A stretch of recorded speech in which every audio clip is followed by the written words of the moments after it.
Hello guys, स्वागत करता हूं आप सबका एक नए वीडियो में। तो गाइस, मैंने जैसा कि वीडियो बनाया था एसर का SA2 सीरीज़ का मॉनिटर मैंने अनबॉक्सिंग किया था और उसमें मुझे कई कमेंट्स मिले थे कि सर इसके बटन्स का यूज़ बताइए कि कैसे इस मॉनिटर के बटन का हम यूज कर सकते हैं। तो गाइस चलिए हम आज वीडियो में यही जानेंगे कि आप इनके बटन का यूज कैसे कर सकते हैं। तो गाइस मैं आपको बता दूं, इस मॉनिटर में नीचे की तरफ आपको बटन्स देखने को मिलते हैं और गाइस ये 5 बटन्स आपको नीचे की तरफ देखने को मिल जाते हैं। जैसा कि आप यहाँ पर देख रहे हैं, पावर बटन का सिंबल बना हुआ है। तो गाइज ये हमारी पावर बटन हो जाती है। जैसे ही आप इसको क्लिक करते हैं तो ये आपका मॉनिटर ऑफ या ऑन हो जाएगा। तो जैसे ही मैं इस पावर बटन को प्रेस करता हूं तो आप देखिए हमारा मॉनिटर ऑफ हो जाता है तुरंत।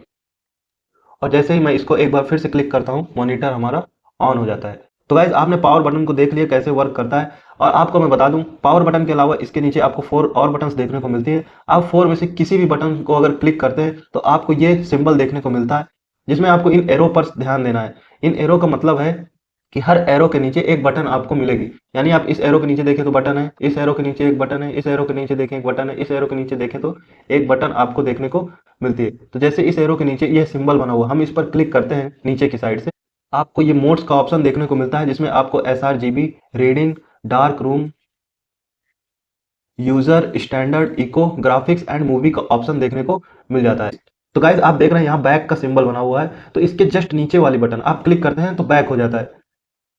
और गाइज यहाँ पर आपको राइट या लेफ्ट जाने के लिए सिंबल बना हुआ है, यानी कि आप लेफ्ट आपको जाना है तो आप जस्ट इसके नीचे वाली बटन को क्लिक करेंगे तो आपका लेफ्ट जाने लगेगा। इसमें आपकी स्क्रीन का ब्राइटनेस और सब कुछ चेंज होता है। जैसा ही आपको जो भी आपको चाहिए हो आप इसमें से चूज कर सकते हैं। तो जैसे ही आप मूवी को चूज करें तो आपको कुछ ऐसा स्क्रीन देखने को मिलेगा। यदि आप SRGB चूज करते हैं तो ऐसा देखने को मिलेगा। रीडिंग मोड में आपको हल्का सा येलोइश कलर देखने को मिलेगा स्क्रीन में, ताकि आपकी आंख सुरक्षित रहे। डार्क रूम में आपको कुछ ऐसा देखने को मिलेगा। यहाँ पर आपको यूज़र का एक ऑप्शन मिलेगा तो आपको कुछ ऐसा देखने को मिलेगा। स्टैंडर्ड पर आपको कुछ ऐसा देखने को मिलेगा। इको में आपको कुछ ऐसा देखने को मिलेगा। इको मोड आपका पावर सेविंग मोड होता है, जिसमें से आप अपनी इलेक्ट्रिसिटी बचा सकते हैं। ग्राफिक मोड में कुछ ऐसा देखने को मिलेगा, यानी आप यदि कोई वीडियो एडिटिंग या कुछ भी ऐसा वर्क कर रहे हैं जिसमें इमेज या फोटोग्राफ यूज हो रही हो या वीडियो, तो आप इस मोड का यूज कर सकते हैं। आप मूवीज पर जा सकते हैं तो आप मूवीज पर कुछ ऐसा देखने को मिलेगा। तो गाइस इन बटन्स का यूज कुछ ऐसा है, जैसा ही आपको सिंबल देखने को मिलता है आपको जस्ट उसके नीचे वाली बटन को क्लिक करना है। आप यानी कि जैसे बैक है तो आप बैक क्लिक करेंगे तो बैक हो जाएगा, राइट लेफ्ट आप जा सकते हैं इनके नीचे वाली बटन से। तो जैसे मैं रीडिंग मोड पर सेलेक्ट करना चाहता हूँ, मैंने इसको रीडिंग मोड पर सेलेक्ट कर दिया और आपको बैक बटन क्लिक कर देना है, आप बैक हो जाएंगे। अब दूसरे में आपको ये कुछ ब्राइटनेस जैसा लोगो देखने को मिलता है, आपके मोबाइल पर भी होता है। आपको जस्ट उसके नीचे वाली बटन को क्लिक करना है तो आपका ब्राइटनेस मोड ओपन हो जाता है। तो आप इन एरो को देख सकते हैं, कम या ज़्यादा करने के लिए उसी हिसाब से आपको बटन क्लिक करना है। तो जैसे ही आप लेफ्ट एरो को क्लिक करते हैं तो आपकी ब्राइटनेस कम होती है, ये देखिए। और जैसे ही आप राइट एरो क्लिक करते हैं तो आपकी ब्राइटनेस ज़्यादा होती है, ये। और ये जो बैक के नीचे बटन है आप इसको क्लिक कर बैक आ सकते हैं। और जैसे ही हम कोई बटन क्लिक करते हैं फिर से वही ऑप्शन देखने को मिलता है। यहाँ पर आपको कुछ HDMI केबल जैसे सिंबल देखने को मिलता है। उसके नीचे की अगर हम बटन क्लिक करते हैं तो आपको इनपुट डिवाइसेस का ऑप्शन देखने को मिलता है। इसमें आप HDMI सेलेक्ट कर सकते हैं या आप और कोई केबल यूज किए होंगे तो आप उसको सेलेक्ट कर सकते हैं। आपको यहाँ अप डाउन का एरो देखने को मिलता है, यानी अप के नीचे वाली बटन को क्लिक करेंगे तो अप होगा, डाउन के नीचे वाली बटन को क्लिक करेंगे तो डाउन होगा।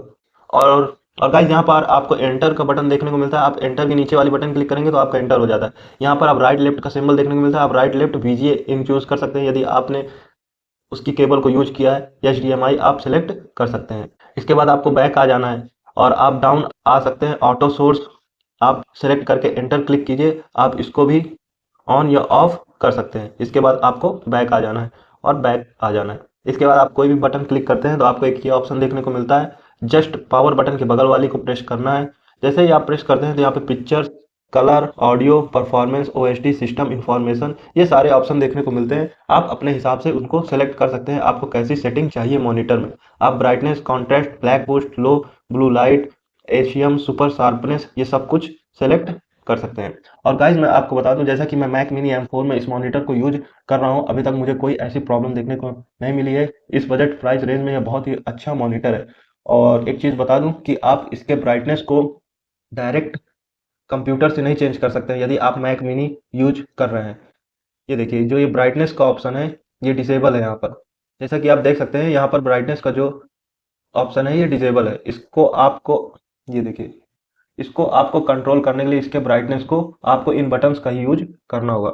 तो गाइस आपको वीडियो कैसी लगी हमें कमेंट सेक्शन में जरूर बताइएगा। यदि आपको और कोई क्वेश्चन या डाउट हो तो जरूर पूछिए लीजिएगा कमेंट सेक्शन में, मैं उसका आंसर जरूर दूंगा।